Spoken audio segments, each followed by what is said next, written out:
that we need to continue to stand strong to defend everybody's rights and freedoms. So, Mr. Happy Socks, our child minister, showing his hypocrisy yet again. Take a look at this, and then we'll talk. The Right Honourable Prime Minister. I think the Leader of the Opposition needs to reflect carefully on whether he really wants to amplify the erroneous narratives that the Americans are putting forward around, for example, our border, when less than 1% of migrants coming into the United States irregularly come from Canada, where 0.2% of fentanyl coming into the United States comes from Canada. So, Winmore, okay, I don't understand. Well, listen to his tone. He's very cavalier about the passage of things from Canada into the U.S., you know, and you know, it's at 1% and 0.0 or 0.2%. You know, we could forgive him on stuff like that. You know, it's kind of cavalier, but the problem is, you see, during the situation a couple of years ago,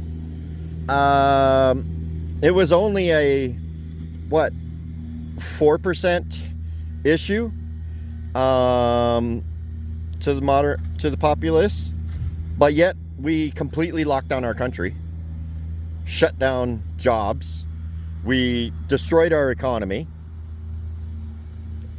Actually, let me rephrase that. We did not destroy our economy. We reformed our economy to be dependent upon government to make ends meet.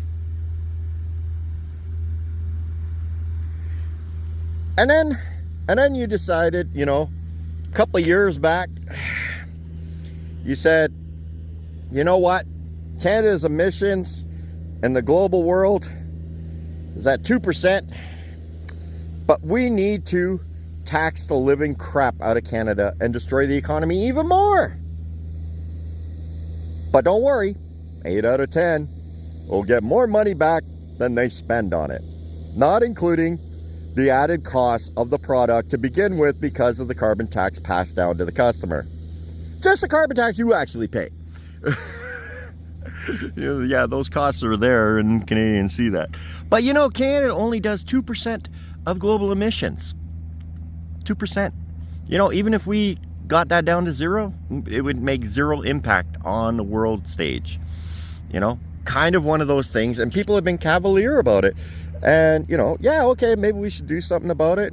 You know, kind of like what you're doing about Trump's drug thing. Yeah, let's get back to that. So, all of a sudden, it's not a big deal that Canada only puts out 0.2%. Don't you understand what's happening here? Trump is calling you out, flat out, telling you your application of legalizing hard drugs in Canada is having a dire effect on the U.S. Your encouragement and licensing the sale, legalized drugs that are illegal in Canada, which I don't even know how that even happens.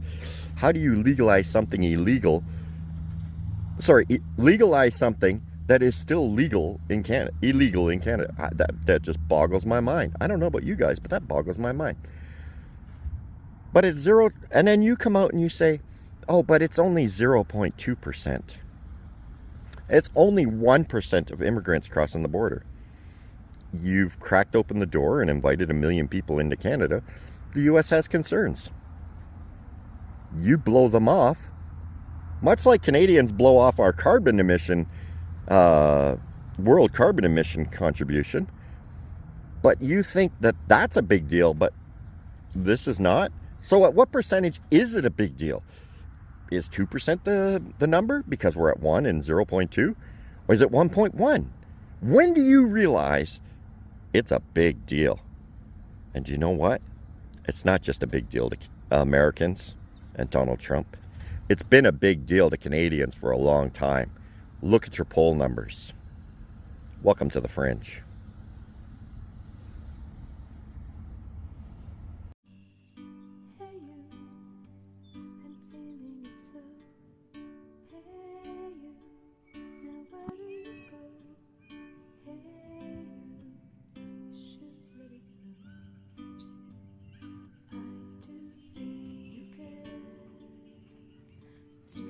Welcome to the Fringe.